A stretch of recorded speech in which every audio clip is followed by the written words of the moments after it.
John 8:19. Dicebant ergo ei, ubi ist pater tuus?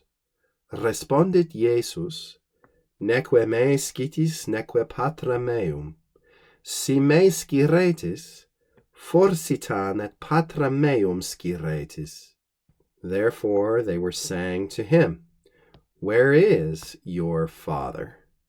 Jesus answered, You know neither me nor my Father.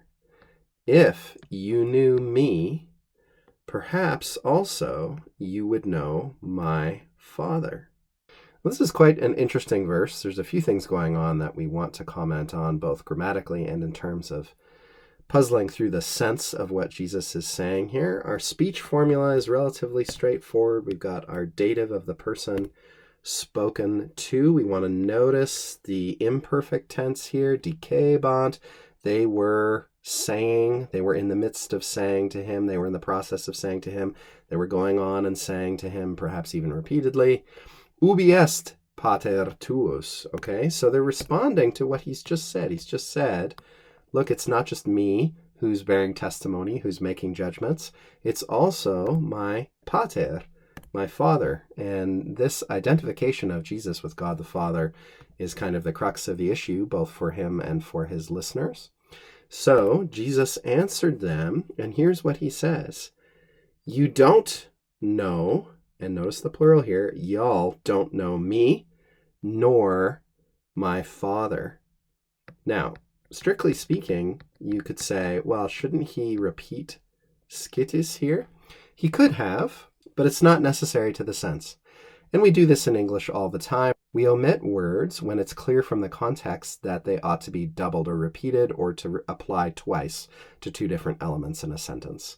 And the neque tips you off there, right? That we've got two parallel things here. You know neither me nor my Father.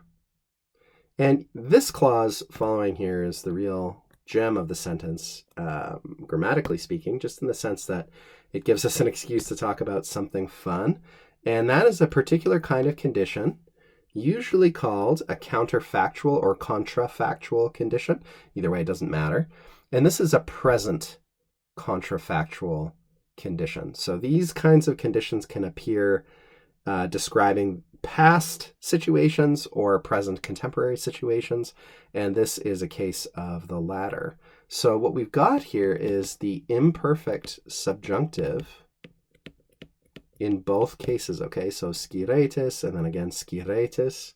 And one of the shortcuts for recognizing that what we've got is the imperfect subjunctive, if you feel a little bit shaky on recognizing these things, is the, morphologically speaking, the imperfect subjunctive is basically the infinitive of the verb with personal endings tacked on the end. That's one sort of crude way of remembering it, just in case you need the help. So there you can see, again, sciretis, sciretis. So if you knew me, and implied here is, but you don't, and that's the contrafactual part, right? It's describing a situation that does not, in fact, exist. And we're calling attention to the fact that this is not the current state of affairs.